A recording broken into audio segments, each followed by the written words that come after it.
है कौन है यहाँ यहाँ। ठीक है, ओके। चुनाव के इतना माहौल गर्म हो गई बना कि हद से ज्यादा कुछ भी आदमी करा सकता रहा। आवाज जनता की, अरविंद प्रसाद, चंदन भगत फिर से जुट गई बनी हमारा चैनल पर मुसीबाबाद। तो अभी तो मुर्शिदाबाद फिलहाल जहाँ तक खबर मिला है कि सही है, वहाँ से सीआरपीएफ और बीएसएफ का टुकड़ी आया हुआ है, 7 कंपनी आया हुआ है, ऐसे सुनने में आ रहा है।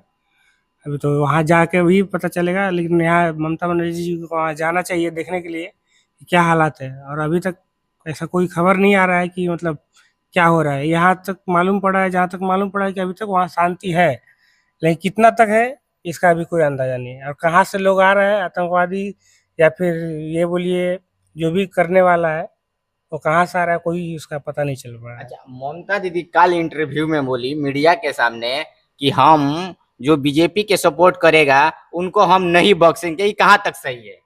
ये कोई मतलब नहीं हुआ कि बीजेपी का सपोर्ट करेगा या फिर टीएमसी का सपोर्ट करेगा।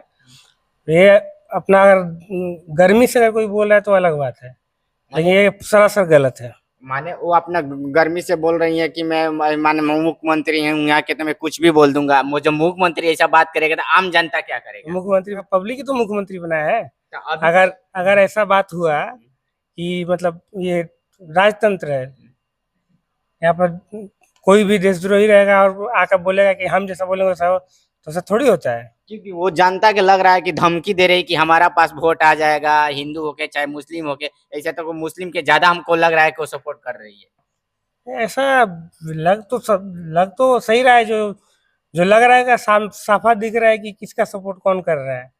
अगर यही नहीं होता तो फिर बाद में यार दंगा ही नहीं होता। जो दंगा हो रहा है उसमें तो बेशिरभाग हिंदू लोग ही मतलब घायल हो रहे हैं या फिर उनका ही घर जल रहा है। अभी आप बताइए, एक भी मुस्लिम का किसी का घर जला हो चाहे हुआ हो। अच्छा, उनका टाइटिल जो है ममता दीदी के, वो कौन सा टाइटिल में उनका आ रहा है?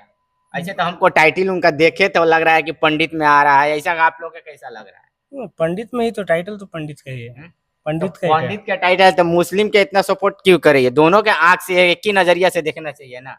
अब इसमें क्या है कि वोट बैंक बचाना है ना, वोट बैंक बचाने के लिए तो भाई कुछ तो करना पड़ेगा। अब कहाँ तक सही है, अब ये तो मतलब बहस करने वाली बात है कि अगर हमसे कोई पूछे तो हम यही बोलेंगे कि भाई सबसे जरूरी है अपने राज्य का सुरक्षा है। राज्य सुरक्षित रहेगा, देश अपने आप सुरक्षित रहेगा। अभी दूसरे राज्य के जो भी मुख्यमंत्री हैं वो यही बोलेंगे ना कि ये राज्य नहीं चला पा रही हैं। इनको अगर राज्य चलाना है तो थोड़ा तो डिसीजन कड़ा लेना पड़ेगा, अगर वो नहीं करा रही हैं तो। यहाँ जो है ये बात पर दूसरा यहाँ तक कोई है नहीं कि उनका लायक माने राज चला है, इसीलिए लगता है थोड़ा घमंड में बात कर रही है। ऐसा कुछ नहीं है। कहने का मतलब है कि अगर दिन हुआ है तो रात जरूर होगा। तो अगर सीपीएम भी था तो उसको भी यही लग रहा था, सीपीएम वाले लोगों को, कि हम है तो दूसरा कोई पार्टी नहीं आ सकता। टीएमसी आया ना। अच्छा, टीएमसी आया। अगर टीएमसी अगर ये सोचेगा कि अगर हम हैं और कोई नहीं आएगा तो ये गलत सोचे। अगर अगर आप अच्छा काम करिए तो आप बोल सकते हैं कि हाँ हम अच्छा काम किए, हम रहेंगे। तो पब्लिक देख रहा है कि किसको रखना है और नहीं रखना है। अगर बीजेपी अच्छा काम करेगा, सेंट्रल में कर ही रहा है, तभी तो भारत के लगभग हर राज्य में बीजेपी का झंडा है। तो यहाँ पर भी देखा जाए, अगर यहाँ का पब्लिक चाहे तो कुछ भी कर सकते हैं। हम तो यही ममता जी से आवेदन करेंगे कि माहौल को शांत करें और जितना ज़्यादा हो सके मतलब सहयोग करें, हिंदुओं का, मुस्लिमों का, सबका सहयोग करें। ऐसा नहीं कि सिर्फ मुस्लिम का करें, हिंदू का ना करें। आज जो भी बिल पास हुआ है, बिल पास को लेकर के सब राज्य जब उसको माना है तो इनको तो मानना पड़ेगा। सब तो राज मान ही रहा है। देखिए कितना अच्छा से बात किए चंदन भगत जी, यहाँ के सिवान जिला के रहने वाले हैं। अभी देख रहे हैं अरविंद प्रसाद, आवाज जनता की। नमस्कार।